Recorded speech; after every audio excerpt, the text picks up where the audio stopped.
Bonjour tout le monde, j'espère que vous allez bien. Je vous remercie d'être ici aujourd'hui pour la première table ronde, un cycle d'activités dont on va vous parler et qui va porter sur la liberté d'expression aux États-Unis et ses impacts sur les démocraties. Je m'appelle Frédéric Gagnon, je suis titulaire de la chaire Raoul Dandurand en études stratégiques et diplomatiques ici à l'UQAM. Je dirige aussi l'Observatoire sur les États-Unis et je suis professeur au département de sciences politiques. Et j'ai le bonheur d'être ici aujourd'hui et je suis d'autant plus content que le cycle d'activités nous a été proposé par des collègues qui nous ont approchés à l'Observatoire sur les États-Unis il y a quelques mois et qui sont fortement intéressés par les questions de liberté d'expression, pas seulement aux États-Unis, dans d'autres démocraties occidentales, qui nous ont approchés, qu'on ne connaissait pas et avec qui le soufflet a pris, je vous dirais. Dès les premières rencontres Zoom, on a échangé sur ce qu'on pourrait faire ensemble, sur les collaborations qui seraient possibles. Et donc, je vous les présente sans plus tarder. Ils vont prendre la parole aussi aujourd'hui pour vous parler de leurs travaux. À ma droite, c'est Pierre Rainville, qui est co-titulaire de la chaire Colli-Bex et qui est professeur à l'Université Laval. Et à ma gauche, Marie Spodvin, qui est co-titulaire de la chaire Colli-Bex également et qui est professeur ici à l'UQAM. Ils vont vous présenter la chaire tout à l'heure. C'est la chaire France-Québec sur les enjeux contemporains de la liberté d'expression, donc Colli-Bex. Et comme je le disais, ils nous ont approchés il y a quelques mois parce qu'ils voient, comme vous et nous, ce qui se passe aux États-Unis, l'actualité qui bouillonne et qui soulève toutes sortes de questions en lien avec les débats sur la liberté d'expression. Et on a décidé de tenir un cycle d'activités sur ces questions-là dont on veut vous parler aujourd'hui en vous incitant à venir participer aux prochaines activités aussi qui auront lieu en novembre, en décembre et également l'hiver prochain parce qu'on prévoit d'en tenir d'autres. Donc, le but de la rencontre d'aujourd'hui, c'est de mettre la table, de vous présenter le projet et de mettre nos observations en commun, les observations des deux chaires en commun pour favoriser le débat public sur ces thèmes-là et un cycle d'activités qui peut nous permettre de nous demander aussi ici quel genre de société on veut, quel genre de politiciens on veut aussi pour la suite des choses, quel genre de débat public on veut, comment veut-on que les médias couvrent notre propre politique, qu'est-ce qu'on peut éviter, quels sont les écueils qu'on peut éviter, notamment quand on observe tout ce qui se passe chez nos voisins du Sud. Donc, on vous remercie d'avoir répondu oui à notre invitation. Ce qu'on va faire aujourd'hui, c'est qu'on va y aller de 3 présentations de 15 à 20 minutes chacune.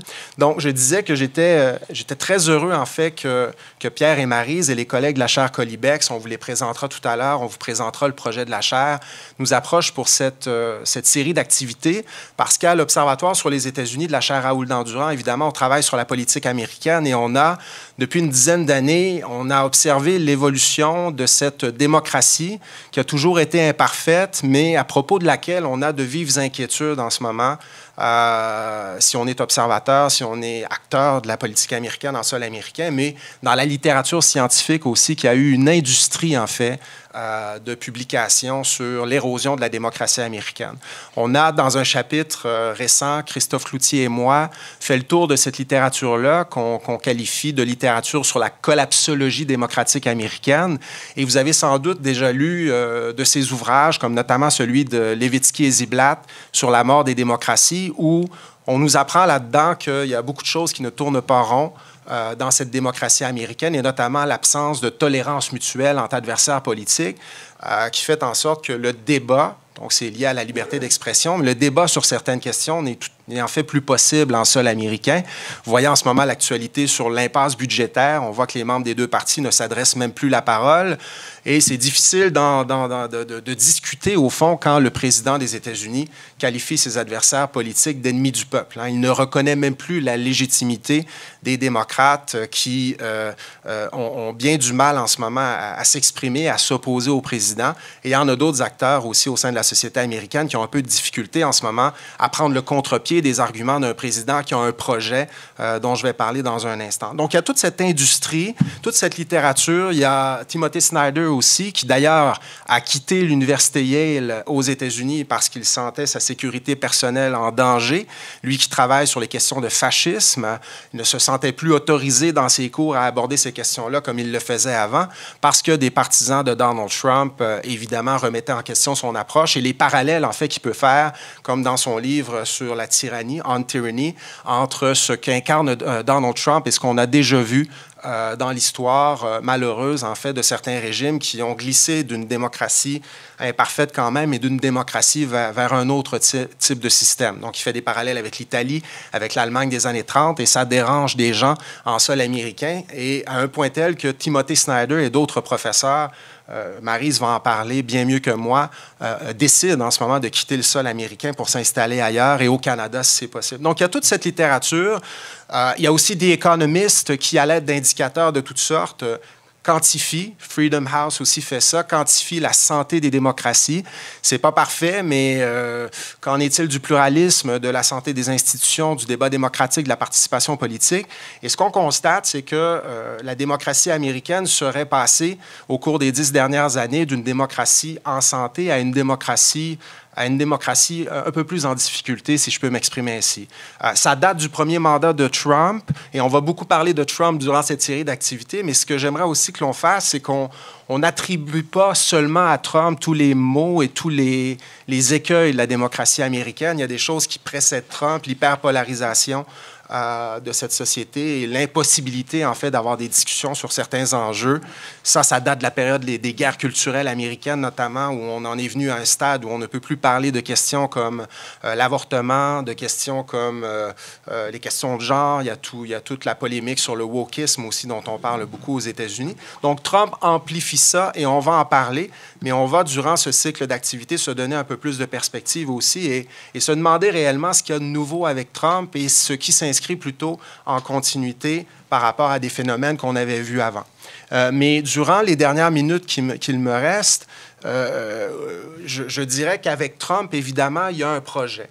Il y a un projet, et Trump se dit très patriote, mais au fond, son projet de gouvernance et la vision qu'il a de l'institution présidentielle me semble incompatible avec la vision des fondateurs américains, la vision que les fondateurs avaient de ce pays-là, et au moins à 2 titres. Donc, il essaie autant que possible, et il va essayer autant que possible, et il a commencé ça dès son retour à la Maison-Blanche, avec des gens autour de lui qui avaient ce projet en tête, à réduire autant que possible, justement, la résistance à ses politiques, la résistance à ses idées, et ce, partout dans le système politique. Et je vais y venir dans un instant. Et puisqu'il est plus difficile d'exprimer son point de vue et son opinion dans plusieurs lieux de pouvoir aux États-Unis, on pourrait dire que le projet de Trump n'est pas conforme avec la vision des fondateurs qui ont bien indiqué dans le premier amendement à la Constitution des États-Unis que la liberté de parole, la liberté de presse, la liberté de s'assembler et de manifester aussi sont des principes sacro-saints dans cette société et en vertu du cadre constitutionnel. Donc, quel est le projet de Trump? Je vais terminer là-dessus en donnant de façon générale quelques exemples que vous avez vus dans l'actualité et qui me semblent intéressants pour notre série d'activités. Je disais, il essaie autant que possible de réduire la résistance dans le système. On l'a vu déjà très tôt avec le travail qu'a fait le Doge et Elon Musk au sein de la bureaucratie fédérale, où au nom de la mauvaise utilisation des fonds publics, au nom de la corruption, sans trop démontrer où il y avait de la corruption, mais ça, c'est plus ou moins important parce que le projet va bon train. Elon Musk et le Doge ont fait le ménage dans la bureaucratie fédérale, ont passé la scie mécanique et ont fait disparaître, au fond, des programmes qui ne correspondent pas à l'idéologie du président, qui sont trop proches des priorités des démocrates aussi, sur les questions climatiques, sur les questions d'équité, diversité et inclusion. Des hauts fonctionnaires qui étaient peut-être susceptibles de remettre en question les politiques de Trump pendant 4 ans se sont fait montrer la porte. On a utilisé l'intimidation pour en inciter plusieurs à prendre leur retraite, alors qu'ils avaient peut-être encore 5 ou 6 ans de carrière devant eux. Et on a beaucoup parlé d'Elon Musk, mais un nom qu'on doit garder en tête pour ce qui est de ce projet-là spécifiquement, c'est Russell Vought, qui est à la tête du Office and Budget and Management, qui a un bureau au sein de la Maison-Blanche qui est extrêmement puissant puisqu'il détermine quels sont notamment les règlements, les règles qui doivent guider le travail des fonctionnaires, comment on peut utiliser les fonds du gouvernement fédéral. Et Trump n'est peut-être pas le plus constant sur certaines questions. Il peut être imprévisible, changer d'idée du jour au lendemain, mais Russell Vought est un intellectuel qui a réfléchi à ces choses-là depuis des décennies et c'est un des co-auteurs du projet 2025 dont on a tant parlé durant la présidentielle de 2024. D'ailleurs, Trump utilise beaucoup l'intelligence artificielle pour faire rire ses partisans et tout ça. Et récemment, il y avait une vidéo par intelligence artificielle où on voyait Russell Vought en croque-mort avec en tout cas, en train de le fossoyeur qui allait faire le ménage dans la bureaucratie fédérale. Et l'impasse budgétaire à laquelle on assiste en ce moment devient aussi un prétexte pour Trump et Russell Vought pour continuer ce travail-là en disant, vous voyez, il y a des gens qui ne travaillent pas en ce moment et tout continue à rouler normalement. Donc, c'est peut-être la preuve qu'on peut continuer à procéder à des renvois et à des réductions de financement pour des programmes qu'on juge inutiles pour la suite des choses. Donc, c'est très difficile de s'opposer au président si on est au sein de la bureaucratie. Très difficile de s'opposer au président en ce moment et d'exprimer des points de vue différents du sien si on est au Congrès des États-Unis et si on est un républicain même ou une républicaine du Congrès des États-Unis. Parce que vous le voyez, Trump exige une loyauté quasi totale de la part des membres de son parti. Et c'est difficile pour les républicains de s'opposer à lui parce que si vous regardez les données de sondage, vous voyez que 90 %, parfois plus, des électeurs républicains appuient encore le président. Donc, si un républicain, une républicaine s'oppose à Trump, très rapidement, vous l'avez vu, par intimidation, par menace, il incite ses partisans à critiquer en fait les républicains qui seraient pas loyaux à lui. Et aussi, ça devient déterminant à l'approche des élections à venir, notamment des élections au Congrès de 2026, parce qu'avant les élections générales, il y a ce qu'on appelle des élections primaires. Et souvent, les républicains qui s'opposent à Trump se font battre dans des primaires républicaines par des candidats républicains plus loyaux à Trump qui l'appuient et il incite ses partisans à les appuyer également. Et je vais plus loin, il y a toute une littérature, ça c'est intéressant aussi, je pense qu'on va en parler, qui démontre que la violence politique est en augmentation aux États-Unis, que la normalisation de cette violence politique va bon train. Et ce n'est pas moi qui le dis, c'est le professeur Robert Pape de l'Université de Chicago qui fait un travail exceptionnel à l'aide de données de sondage. Il démontre au fond qu'il y a un pourcentage toujours plus élevé, grandissant, parfois c'est 20 18 mais d'Américains, peu importe leur appartenance partisane, qui se disent prêts aujourd'hui ouverts à l'idée de recourir à la violence politique pour faire taire des gens, pour favoriser le retour au pouvoir de Trump, pour empêcher son retour au pouvoir, mais pour atteindre leurs objectifs politiques. Et ce qui se passe avec les républicains dont je parlais tantôt, Lisa Murkowski, la sénatrice républicaine de l'Alaska qui s'oppose parfois à Trump, le disait il y a quelques mois, c'est qu'il peut y avoir un coût électoral ou politique à s'opposer au président, mais il peut aussi y avoir un coût personnel parce qu'on reçoit des menaces de mort, on reçoit des courriels, on reçoit des messages téléphoniques où on nous dit surveille tes arrières, surveille ton conjoint, on vous a à l'œil. Et donc, pour ce qui est de la liberté d'expression, cette capacité des républicains à exprimer des points de vue différents de celui du président au Congrès, c'est très difficile en ce moment. Il y a toutes les controverses entourant les médias aussi dont on va parler. Je vous le dis tout de suite, on recevra le 2 décembre prochain le professeur Josh Shepard, qui est un professeur de l'Université du Colorado, qui travaille sur le paysage médiatique américain et tout particulièrement sur l'effet des politiques de Trump visant à réduire à néant, au fond, le financement de ce qui reste des médias publics aux États-Unis, NPR, PBS. Donc, vous connaissez le paysage médiatique américain. C'est un paysage qui est devenu hyper polarisé, où certains médias ne sont que les porte-voix des partis politiques, Fox News, même CNN dans une certaine mesure.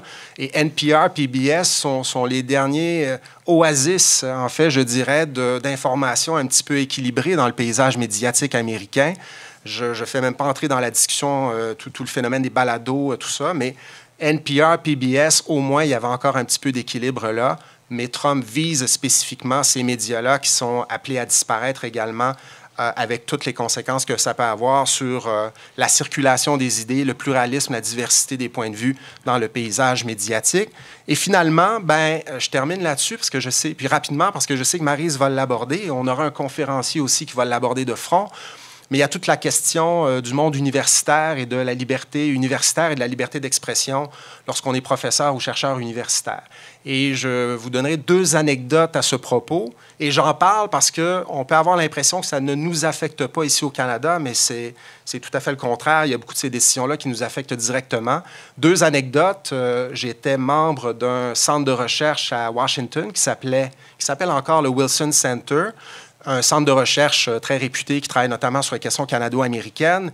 Et dans la nuit d'un vendredi à samedi, on a vu que Trump avait signé un décret présidentiel exigeant la fermeture du Wilson Center. Il n'est pas fermé, mais ce qu'on a demandé, c'est qu'il en revienne à sa mission originelle. Donc, on passe de plusieurs dizaines de chercheurs à 5 ou 6 chercheurs qui ont la seule responsabilité de faire en sorte qu'on puisse consulter les archives du président Wilson et honorer sa mémoire, et c'est à peu près tout.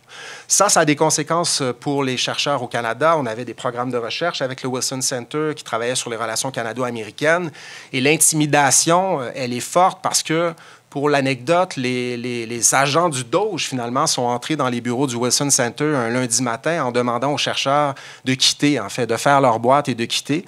Et on leur a rappelé que c'était terminé. Et vous connaissez la suite. Et de façon plus générale, il y a aussi le département de l'Éducation qui finance beaucoup de programmes de recherche depuis des années. Et on a des collègues aux États-Unis, j'ai vu la lettre, vous les avez peut-être vues aussi, qui ont reçu récemment une lettre du département de l'Éducation disant que leur financement serait interrompu, et je cite, parce qu'ils sont jugés incompatibles avec les priorités de l'administration, et on juge aussi qu'ils ne servent pas les intérêts ni les valeurs américaines. Donc, vous voyez ici l'émission du pouvoir politique dans le monde universitaire. Et bon, je sais que Maryse va aborder d'autres cas. Il y en a des tonnes et des tonnes, mais ça a des conséquences pour nous qui avons souvent des collaborations avec les collègues américains aussi. Et je termine là-dessus. Ce que j'aimerais aussi durant cette série d'activités, je le disais au départ, c'est qu'on n'exagère peut-être pas trop l'importance des phénomènes qu'on observe aujourd'hui en disant « on n'a jamais vu ça, c'est nouveau, tout ce qu'on voit est nouveau ». J'aimerais qu'on se donne un peu de perspective. Ça, c'est mon approche théorique en American Political Development, où on regarde ce qui se passe aujourd'hui, puis on essaie de faire des parallèles avec des périodes un peu semblables qu'on a vécues dans l'histoire d'une société comme les États-Unis. Et je pense qu'on rappellera notamment que Trump n'est pas le premier à dire que certains journalistes ne devraient pas avoir droit de citer au sein de la Maison-Blanche. Ce n'est pas lui qui a inventé ça. Richard Nixon faisait la même chose lorsque des journalistes étaient trop critiques, en fait, de son travail. Johnson, le président Johnson, recourait à la violence physique envers les élus de son parti lorsque les membres de son parti n'étaient pas d'accord avec lui. Vous lirez des histoires sur Lyndon Johnson. Il les agrafait, comme on disait, les menaçait physiquement pour les faire taire, pour acheter leur silence. Et évidemment, Trump a un peu ce style-là, mais on a déjà vu ça quand même dans l'histoire américaine. Et pour ceux et celles qui se rappellent de l'après 11 septembre 2001, souvenez-vous à quel point il était difficile dans le contexte hyper patriotique de l'époque où 90% des Américains appuyaient le travail de W. Bush, d'oser dire que peut-être les événements du 11 septembre exigeaient une remise en question, peut-être du rôle des États-Unis dans le monde, exigeaient une réflexion sur ce que les États-Unis devaient faire au Moyen-Orient pour la suite des choses. Quand on osait aborder ces questions d'une manière qui était différente de celle du président des États-Unis, très rapidement, on se faisait traiter d'antipatriotes. Donc, des choses que l'on peut percevoir, que l'on peut voir dans l'environnement politique américain d'aujourd'hui. Il y a de la nouveauté, mais il y a aussi de la continuité, et je serais intéressé à ce qu'on se donne cette perspective-là aussi tout au long de la série d'activités. Mais voilà, j'ai déjà pris beaucoup de temps, mais je veux remercier surtout les collègues Pierre Rainville et Maryse Potvin. Pour moi, c'est du bonbon, là. Je veux dire, on m'approche et on me dit, on a une idée de projet, est-ce que ça t'intéresse? J'ai dit oui tout de suite, surtout après avoir rencontré les collègues et après avoir vu que le courant passerait et que ce serait vraiment agréable et pas compliqué. Évidemment, j'ai dit oui, puis je remercie l'équipe de la chaire Raoul Dandurand d'avoir appuyé ma décision. Et je suis très content qu'on soit là aujourd'hui pour mettre la table, lancer le bal. Et sans plus tarder, je céderai la parole à mon collègue Pierre Rainville.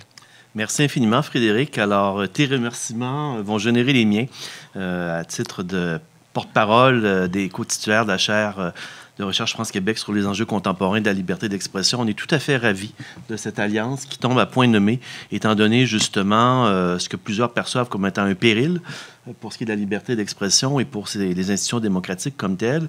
Donc, cette mise en commun de nos expertises respectives tombe parfaitement. Alors, on en est ravis, justement, de ce cycle de conférences. Et je vais peut-être vous toucher un petit mot, puisqu'il y a deux entités qui se sont donné rendez-vous. Je vais toucher un petit mot de la chaire de recherche France-Québec sur les enjeux contemporains de la liberté d'expression, c'est-à-dire la chaire Colibex, pour résumer, pour être abrégé un peu.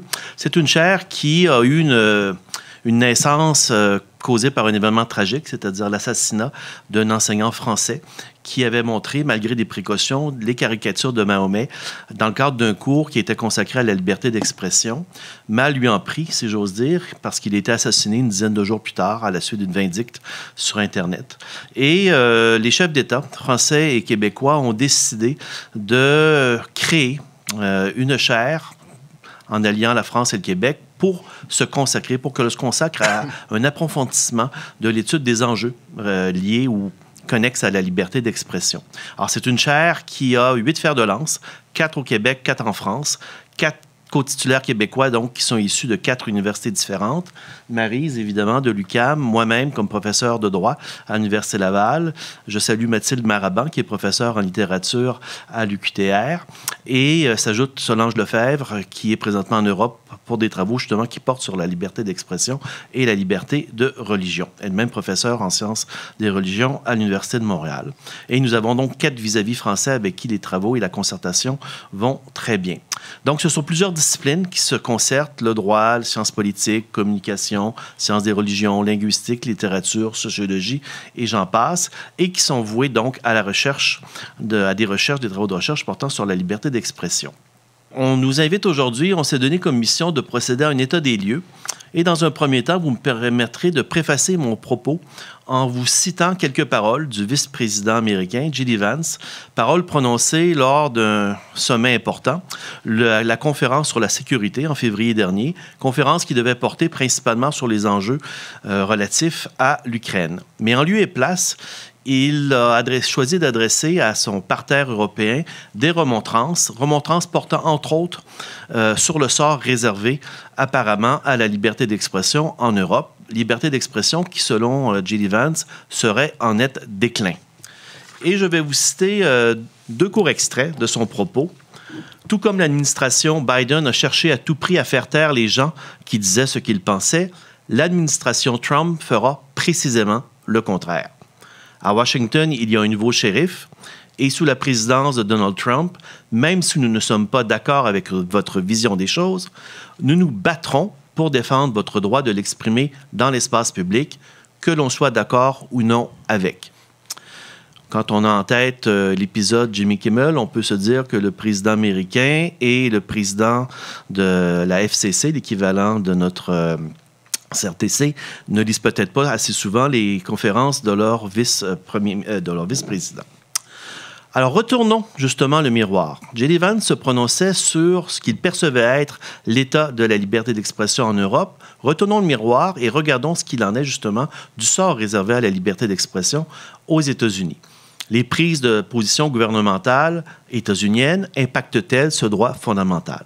Alors, cet état des lieux, je le déclinerai de 4 manières. Tout d'abord, je vais me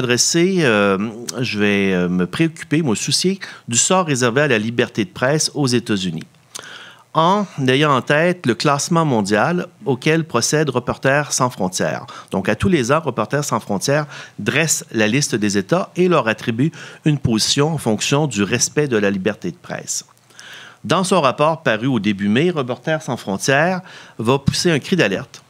Il va pointer le doigt, et je cite, sur la dégradation inquiétante de la liberté de presse aux États-Unis.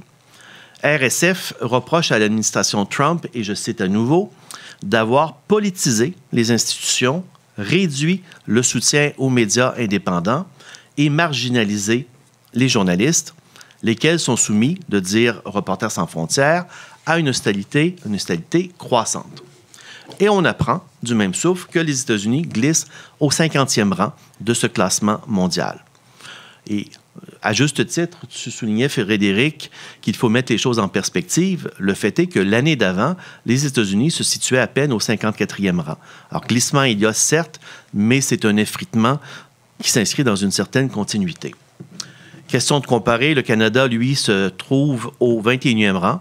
Il était au 14e rang l'année précédente. Et au sommet de ce classement figurent l'Estonie et la Norvège, comme étant les pays les plus vertueux en matière de respect de la liberté de presse. Alors, la santé de la liberté de presse, elle n'est pas sans rappeler certaines prises de position du président américain. Vous vous souvenez probablement de la mise au banc de certains journalistes qui n'ont pas daigné reprendre l'expression à la mode dorénavant au sein de l'administration américaine, c'est-à-dire le Golfe de l'Amérique plutôt que le Golfe du Mexique.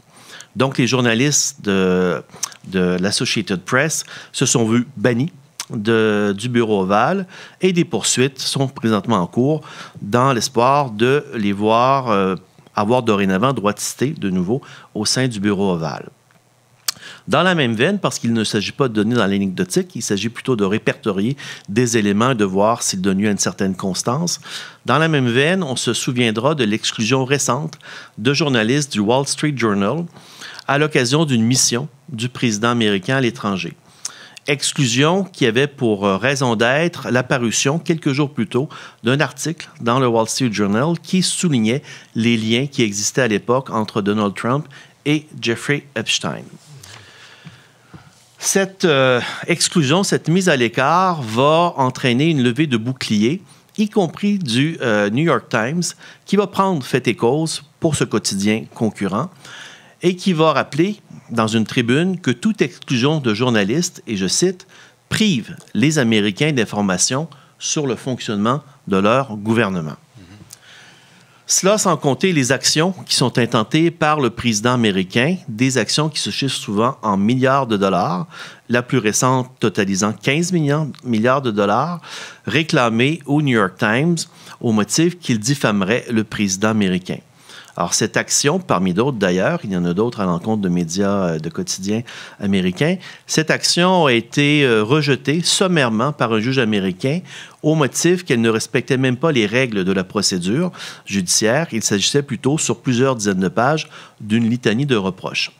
Le juge états-unien permettant néanmoins au président américain d'amender sa procédure pour la rendre conforme aux règles élémentaires en la matière. Un deuxième état des lieux concerne le sort réservé aux médias eux-mêmes, c'est-à-dire leur existence tout court. Et je ferai état à nouveau d'un constat de RSF, de Reporters sans frontières, qui insiste sur le fait que les pressions économiques menacent les médias.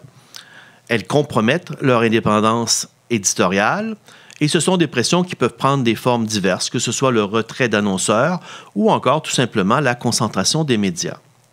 Et ce constat général de Reporters sans frontières me semble avoir une résonance toute particulière aux États-Unis.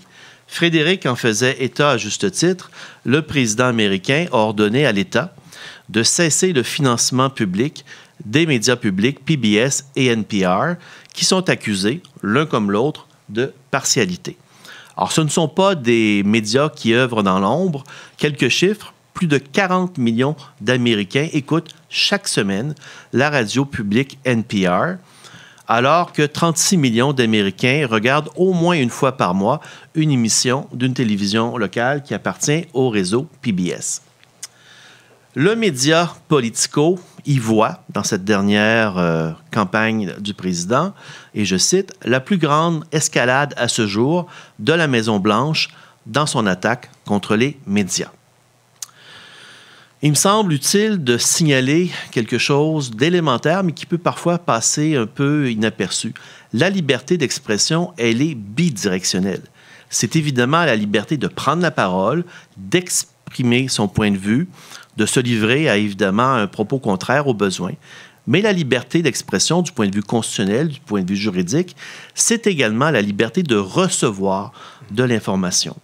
Donc, lorsqu'on élimine un média, lorsqu'on supprime un ouvrage dans une bibliothèque publique, on entrave la liberté d'expression du citoyen qui se voit privé d'un outil d'information. S'ajoute aux différents éléments que je vous ai énumérés la tentative de démantèlement de l'audiovisuel public américain. Pensez à Voice of America, Radio Free Asia, Radio Free Europe, qui sont en cours de démantèlement. Et là encore, il y a évidemment des procédures judiciaires en la matière. Et on a eu droit, au 30 septembre dernier, à une nouvelle injonction interdisant le licenciement des journalistes œuvrant au sein de ces médias. Ce sont des mesures interlocutoires, les tribunaux américains n'ayant pas tranché le fond de la question. Un tout dernier exemple en la matière, le mois dernier, une centaine de médias internationaux ont exhorté dans une tribune collective, l'administration Trump à faire marche arrière et à ne pas réduire, comme elle se propose, la durée des visas qui sont décernés à des journalistes étrangers. À l'heure actuelle, un visa peut aller jusqu'à une période de 5 ans, alors que l'administration Trump, du président Trump, se propose plutôt de réduire drastiquement cette durée à 242 jours à peine, une période qui pourrait être reconductible. Donc, les médias étrangers qui se sont fendus, évidemment, d'une tribune pour protester contre la chose, redoutent les abus auxquels peut donner lieu la délivrance d'un visa pour une aussi courte durée. Visa reconductible, certes, mais selon le bon vouloir de ceux qui délivrent les licences et les permis et les visas en l'occurrence. Voilà qui est donc emblématique d'une ambiance généralisée, la liberté d'expression et notamment la liberté de la presse est malmenée. J'y vais d'un troisième constat. Cette phase de recul ou de mise à mal, à tout le moins, s'étend également à la liberté de création artistique. Parfois, ce sont des genres qui sont pris à partie. Je pense en particulier à la caricature politique, à la satire politique ou encore à la parodie. Vous vous rappellerez probablement la démission fracassante d'une caricaturiste du Washington Post en tout début d'année, à la suite du refus du quotidien en question de faire paraître une caricature montrant Jeff Bezos se prosternant devant Donald Trump. Elle a donc décidé de claquer la porte. Mais là encore, Frédéric a tout à fait raison. Il ne faut pas penser que les phénomènes que l'on observe actuellement sont tous inédits. Vous n'avez qu'à songer à la décision prise en 2019 par le New York Times qui avait fait paraître une caricature qui a fait polémique.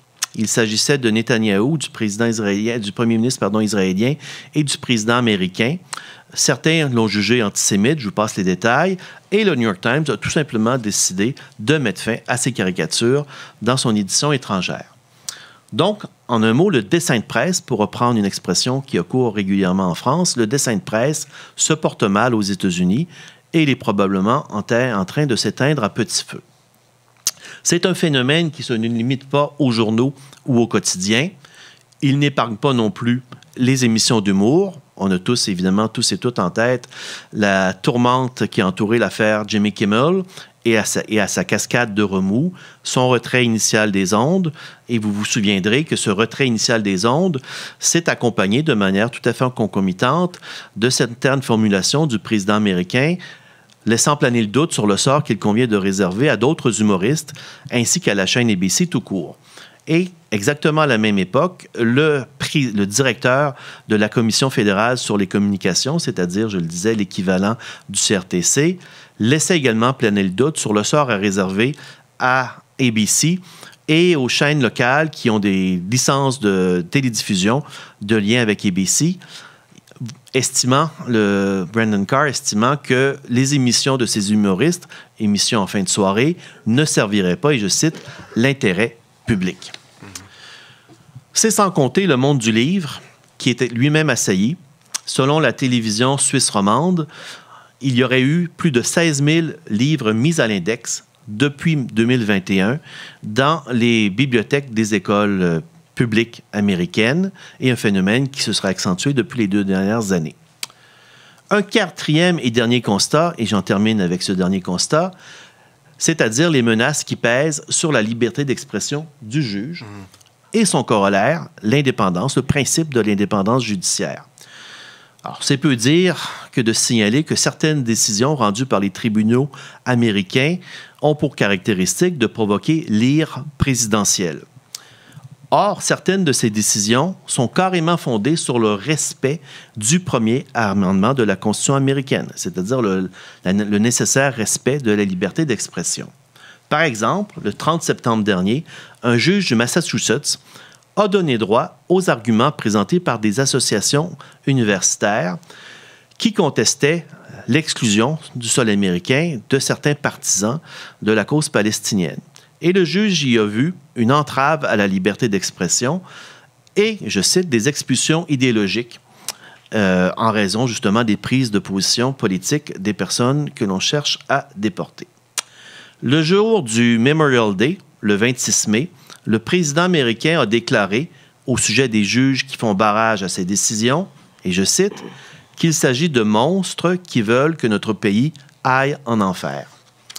2 jours plus tard, c'est le chef adjoint de l'administration présidentielle, Stephen Miller, qui prononçait les mots suivants: « On vit sous une tyrannie judiciaire ». Alors, on sait que la liberté d'expression emporte le droit de prononcer des paroles outrancières. C'est une caractéristique de la liberté d'expression. Mais on parle d'une toute autre dynamique lorsqu'il s'agit pour l'exécutif de saper l'autorité morale des tribunaux de manière à chercher à les assujettir.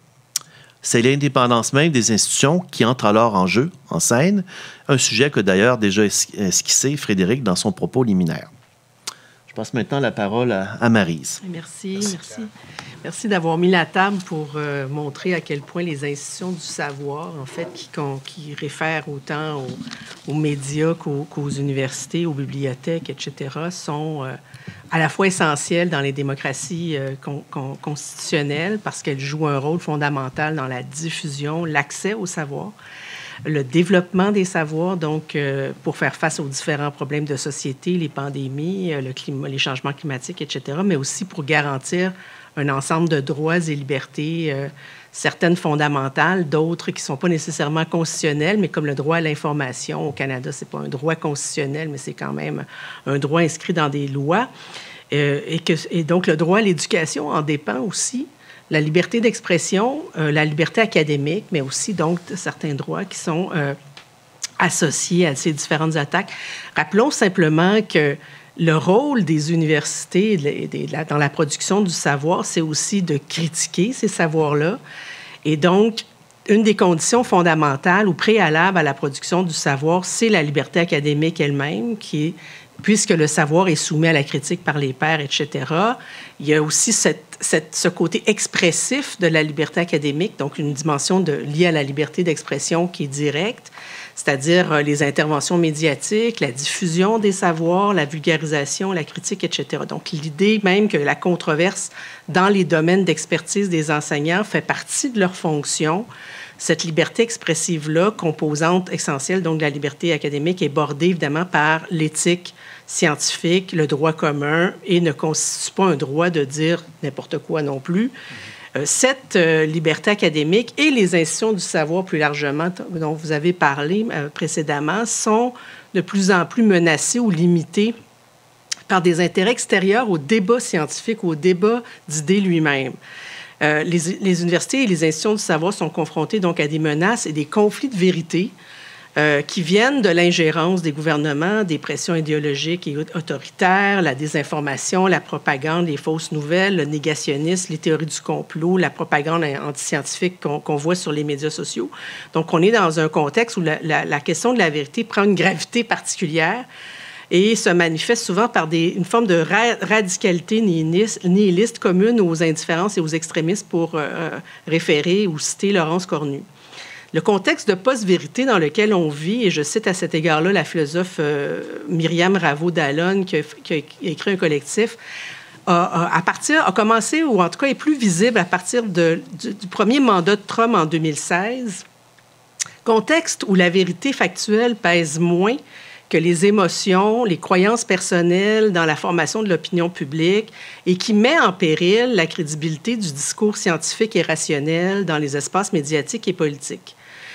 Le contexte de diffusion massive d'informations sans filtre dans les médias sociaux, dans le numérique, etc., qui mêle les voix des experts, des profanes, la fragmentation de l'espace public qui est morcelé de plus en plus en communautés virtuelles fermées, où la reconnaissance de l'affect et de l'identité plutôt que de l'argumentation rationnelle prédomine, c'est des facteurs qu'il faut considérer et sur lesquels Trump joue beaucoup, d'ailleurs, depuis son premier mandat. Donc, on vit un contexte de post-vérité où la sphère publique comme espace neutre, libre, où l'information nécessaire à la délibération rationnelle, au bien commun, est de plus en plus affectée, finalement, les médias eux-mêmes, mais aussi même les milieux universitaires, où il y a des foires d'empoigne aussi, des discours pas toujours rationnels, où l'accessibilité, la transparence, la pluralité des points de vue est de moins acceptée par les polarisations, justement, créées ou suscitées, ou en tout cas générées ou alimentées par le politique. Premier mandat de Trump, donc, marque un tournant. On a vu à la faculté de droit de l'Université de Californie à Los Angeles un projet qui a été mis sur pied à partir de 2021, qui a documenté toutes les résolutions, réglementations, projets de loi, etc., qui s'en prenaient directement aux études critiques, la Critical Race Theory, donc les études sur la race, etc., et qui ont recensé 861 projets de loi, résolutions, réglementations, surtout adoptés depuis 2016, donc il y a un effet Trump, par différentes instances, les conseils scolaires, les municipalités, une trentaine d'États, surtout républicains, des instances fédérales qui visaient à interdire l'enseignement de contenu ou les théories sur les questions raciales ou de genre dans les écoles, les universités, la formation sur la diversité, même dans la fonction publique ou dans les entreprises, etc. Ce qui a conduit ensuite le programme de Trump à aller plus loin, finalement, lors de son retour en 2025. L'index du VDEM Democracy Report de 2005 parlait d'une attaque totale envers les institutions et d'un programme autocratique qui est en œuvre aux États-Unis. Donc, ces mesures s'organisent sur plusieurs fronts et je vais les résumer en 6 points, comme mon collègue aussi. Je vais essayer d'être très structuré et très rapide à la fois. Premier point, c'est la politisation de la liberté académique et de la liberté d'expression sur les campus. Donc, toutes les pressions qu'on a vues contre les manifestations étudiantes, la reconnaissance de certaines associations étudiantes, etc. Donc, dès le 29 janvier, finalement, il y a un décret qui a été signé par Trump qui s'appelait « Mesures supplémentaires pour lutter contre l'antisémitisme ». En février, un task force pour combattre l'antisémitisme a été mis sur pied dans la même foulée et a identifié 10 universités où il y aurait eu des incidents antisémites liés aux manifestations contre la guerre à Gaza sur les campus. Donc, on parle des universités Harvard, Columbia, California State University, et qui sont soudainement sous enquête fédérale avec risque de sanctions si elles ne protègent pas les étudiants juifs. Donc, on voit le début d'une campagne de diffamation orchestrée en ligne par des élus, ou par des élus, mais souvent en ligne aussi, par différents groupes, qui visent particulièrement ceux qui enseignent les questions sensibles, etc. Et une liste noire de professeurs a été ciblée par cette pseudo-enquête sur les incidents antisémites présumés. Donc, ce nouveau macartisme, finalement, l'Université même de Californie, en Berkeley, a transmis au gouvernement le 4 septembre dernier une liste de 160 noms d'enseignants, membres du personnel et étudiants dans le cadre de cette enquête, dont le nom de Judith Butler, qui a été très souligné par les médias, grande figure de la théorie queer, philosophe, juive, professeure depuis 30 ans à Berkeley, et dans une lettre ouverte qui a été publiée dans Libération notamment, et dans d'autres journaux, elle disait qu'elle se sentait, que les personnes persécutées comme elle en ce moment se sentaient comme le personnage de Kafka, finalement accusé d'un crime dont ils ignorent tout, finalement, et donc elle faisait référence à ça. Il y a Mark Bray aussi, qu'on a vu récemment, spécialiste de la mouvance antifasciste, qui a écrit un livre sur l'antifascisme à l'Université Rutgers de New Jersey, je ne sais pas si je prononce bien le nom, et qui a été associé à un groupe Antifa, qui a été considéré comme une organisation terroriste par le gouvernement, alors que c'est une espèce de nébuleuse d'extrême gauche peu circonscrite. Il a été, pour cette raison, ciblé par une pétition lancée par l'antenne de Turning Point dans l'université où il enseigne, puisque le Turning Point USA de Charlie Kirk, l'organisation de Charlie Kirk, s'est installée dans des antennes dans plusieurs universités. Et donc, cette organisation-là a créé une campagne, une pétition lancée contre lui, ce qui a amené des menaces de mort et une atteinte à sa sécurité. Il a dû s'exiler en Europe récemment. Donc, vous l'avez peut-être vu, c'est hier ou avant-hier dont on parlait de cette question. Donc, l'idée, c'est de diaboliser les manifestations, la gauche et tous les chercheurs qui travaillent sur ces questions le plus possible pour les assimiler au terrorisme. Donc, c'est une des stratégies. Surveillance accrue aussi des étudiants étrangers, du personnel étranger dans les universités, dans les contextes de manifestations, etc. Deuxièmement, la pression sur les contenus économiques dont tu as fait mention et les demandes de conformité idéologique associées à ces contenus-là. Donc, Trump a demandé à la National Science Foundation de ne plus financer les recherches portant sur le racisme, le genre, l'aide internationale et les changements climatiques en particulier. Les agences de financement, ça les amène donc à scruter ou bloquer des propositions contenant certains mots-clés. On les a vus, la liste des mots-clés interdits dans les universités. Et donc, le contrôle, les projets ne sont plus évalués sur leur mérite scientifique, mais sur leur conformité à la ligne politique. Troisièmement, se traduisent cette conformité, cette attente de conformité. Trump a établi un lien direct entre le financement fédéral au projet et la conformité idéologique. Donc, réduction massive des financements à l'Institut national de santé et d'autres agences qui ont causé des problèmes, notamment sur des enjeux qui touchent, par exemple, les femmes, l'avortement, la question du genre et des minorités. Décret qui exige que les agences fédérales éliminent les bureaux qui travaillent sur la question de équité, diversité, inclusion et discrimination, notamment, tu l'as mentionné, l'abolition du département fédéral de l'éducation qui veille notamment à l'application des lois sur les droits civils et la lutte contre les discriminations dans toutes les écoles à travers les États-Unis et qui disposait d'une importante base de données avec un nombre incalculable d'indicateurs très précis sur les sanctions à l'école, quel groupe ethnique reçoit plus de sanctions, pour quel groupe ethnique on appelle plus la police, par exemple, dans les écoles, etc., etc. Et donc, ça a été aboli et ça donnait notamment des subventions pour les jeunes en difficulté d'apprentissage et les jeunes handicapés en particulier aussi. Coupe du budget et gel des programmes du National Endowment for the Humanities qui subventionne les musées, les sites historiques, les universités, les bibliothèques, etc. Et leurs programmes qui touchent tous les enjeux de diversité, finalement, dans les musées et dans les financements fédéraux supprimés aux universités par la suite qui refusent de respecter la liste des mots proscrits. Donc, la tactique est toujours un peu la même. Là, je vais énumérer quelques exemples, mais c'est toujours lancer des enquêtes, bloquer des fonds fédéraux, puis extorquer des concessions sous la menace. Donc, en mars, on l'a vu, Columbia a été accusée de tolérer l'antisémitisme sur son campus et menacée de perdre 1,3 milliard. Et donc, des pressions constantes pour se conformer. D'ailleurs, il va y avoir un compromis de l'université, je vais en parler tout à l'heure. En mars, peu de temps après, Harvard, il y a un examen, une enquête qui a été mise sur pied pour respecter les conditions imposées liées à l'antisémitisme, à la diversité.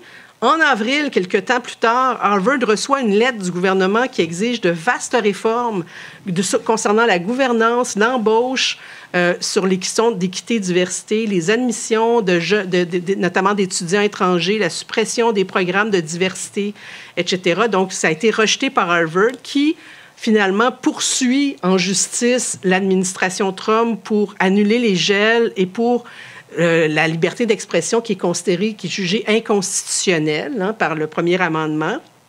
Et donc, coupe encore à Harvard de 2,5 millions, menace, etc., etc. Et Columbia va accepter de payer une amende de 221 millions de dollars pour rétablir l'accès à certains financements gelés.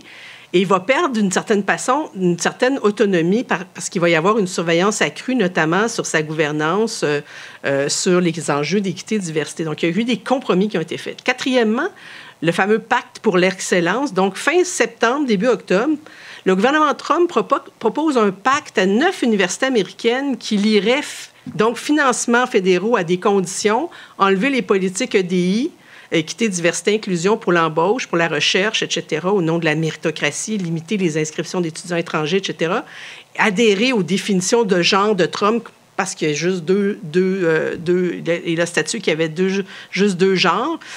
Et donc, tout ça au nom aussi de la liberté d'expression dans certains cas parce que ça empêcherait les gens de postuler ou de parler en public, etc. Le MIT a été le premier à refuser le pacte en octobre 2025.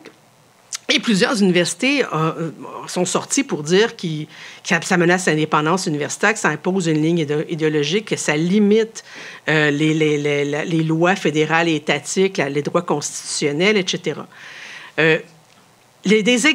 Donc, cinquièmement, nomination politique discrétionnaire de personnes à la direction, notamment de la Commission d'accréditation de la qualité de l'éducation, un organisme que Trump avait présumé de la gauche radicale et qui aurait permis aux universités, je le cite, qui a été cité par plusieurs journaux d'ailleurs, d'être dominées par des maniaques, des marxistes et des fous.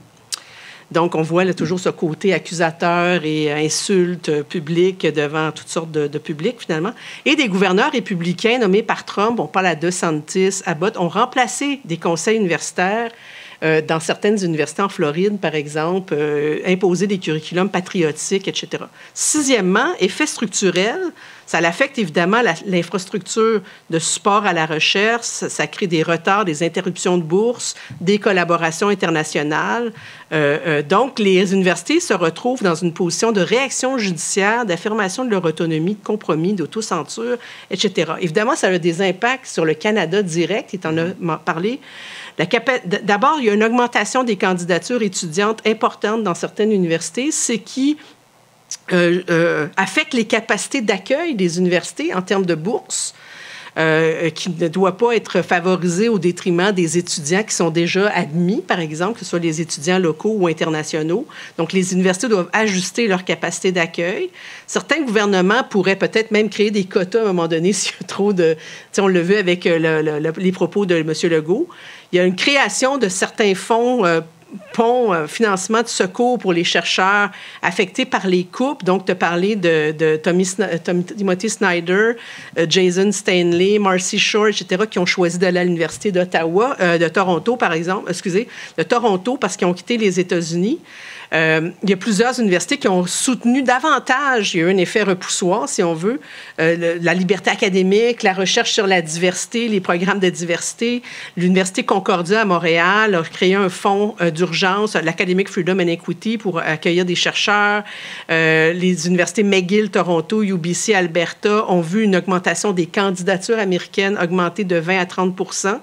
Et donc, l'idée que le Canada pourrait devenir un refuge est très, très important. C'est déjà réel, en fait. Sauf que c'est forcément les universités les mieux financées qui vont recevoir le plus, probablement, de candidatures et le plus de postes à ouvrir, le plus de capacité d'accueil, finalement. Et troisièmement, pression pour que le Canada renforce ses propres capacités de recherche, parce qu'on oublie souvent à quel point il y a beaucoup de travaux qui reposent sur des bases de données américaines ou des publications aux États-Unis ou des infrastructures, des archives, des bases de données, etc., qui influencent le Canada. Donc, si l'accès change, les ressources disparaissent, le travail est donc bloqué. Je pense à la plateforme PubMed, qui est un accès gratuit à des revues qui a été fermée, qui était dirigée par les Instituts nationaux de santé, et la base de données des US Centers for Disease Control and Prevention, qui donnait accès donc à d'importantes bases de données. Donc, beaucoup incitent le Canada à créer, remplacer le vide et s'occuper ce vide-là dans les données américaines pourrait fragiliser notamment le suivi ou la surveillance globale des maladies, les pandémies, les mutations de virus, etc., etc. Donc, beaucoup de pression des milieux, notamment en santé, mais dans d'autres secteurs aussi, où les chercheurs, les centres de recherche demandent au Canada de réagir très vite, donc parce que ça affecte les partenariats de recherche internationaux, l'accès aux données, les projets de recherche financés en partie par les États-Unis. Donc, s'il y a des parties qui vont tomber. Daniel Jutras, qui est le recteur de l'Université de Montréal, disait il y a peu de temps dans University Affairs qu'il y a un impact tangible, direct sur le financement, qu'il estimait à environ 6 millions de dollars par année, juste pour l'Université de Montréal, à cause de la réduction des gels américains, notamment pour ceux qui collaborent avec les Instituts nationaux de santé aux États-Unis. Climat de recherche aussi, ça pourrait peut-être même amener ou inciter les chercheurs, pas les chercheurs, mais les agences de financement du Canada, de sentir tellement une pression qu'ils seraient amenés à changer leurs critères ou leur politique, en tout cas, avec des exigences lorsqu'ils travaillent avec des partenaires américains. Et ça, c'est une pression que personne ne veut, qui est inacceptable au Canada. Climat de recherche aussi, inquiétude, je vais aller assez vite, pardon. L'Association canadienne, par exemple, des professeurs d'université avaient donné un avis parce qu'aux États-Unis, à la frontière, des chercheurs avaient été fouillés. Il y avait une perte de confidentialité potentielle pour leurs données de recherche parce que les ordinateurs avaient été fouillés, etc. Et donc, la peur, ça suscite un climat de peur d'aborder des sujets ou de travailler sur des sujets ou de faire mention de ces sujets-là lorsqu'on passe à la frontière des États-Unis ou de craindre d'être attaqué publiquement ou politiquement, de perdre des financements. Donc, ça peut nuire à la richesse globale, plus globalement, du débat public, à la formation des étudiants, à la capacité même des sciences sociales, parce que sont beaucoup critiqués aux États-Unis, de critiquer la société elle-même. Donc, le rôle des sciences sociales peut être remis en question et ce sentiment de censure et d'insécurité a été documenté, là, ne serait-ce que par la commission Cloutier ou par différentes études qui sont en cours aux États-Unis.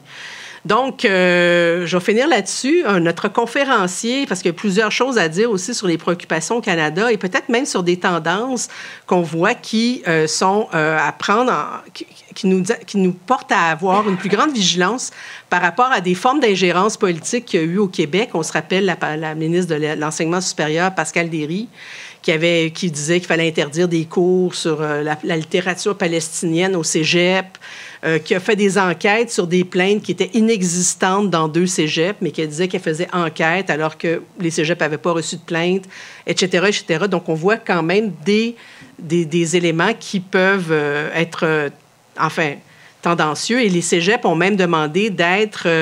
comme ils sont plus vulnérables parce qu'ils ne sont pas couverts par la loi sur la liberté académique, ont demandé de faire partie de la loi sur les libertés académiques, et puisque c'est de l'enseignement postsecondaire au cégep et qu'il y a des chercheurs au cégep aussi.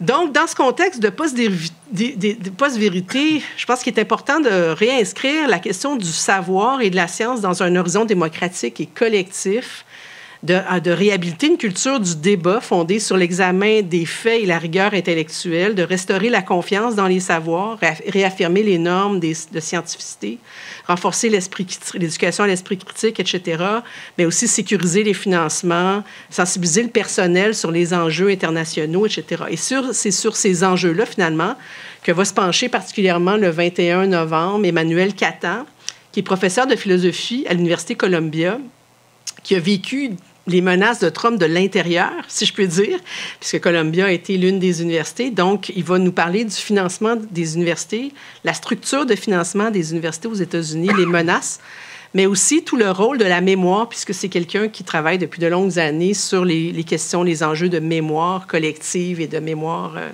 Et donc, voilà. Merci beaucoup. Maryse Potvin, Pierre Rainville sont co-titulaires de la chaire Colibex à l'UQAM, à l'Université Laval. Je les remercie d'avoir pris le téléphone, de nous avoir fait signe à la chaire Raoul Dandurand pour qu'on amorce cette réflexion ensemble sur la liberté d'expression aux États-Unis et ses impacts sur les démocraties. C'était le premier état des lieux aujourd'hui. Merci beaucoup. J'ai beaucoup aimé la discussion et vos présentations. Et je vous remercie aussi pour vos excellentes questions, comme toujours. Merci d'avoir été là. Et je vous lancerai le rendez-vous dont j'ai parlé tout à l'heure, novembre-décembre. Toute l'information est disponible sur les sites de nos chaires respectifs. On sera très heureux de vous y revoir, de poursuivre la discussion avec vous. Je vous souhaite une bonne journée, bon après-midi. Merci. Salut.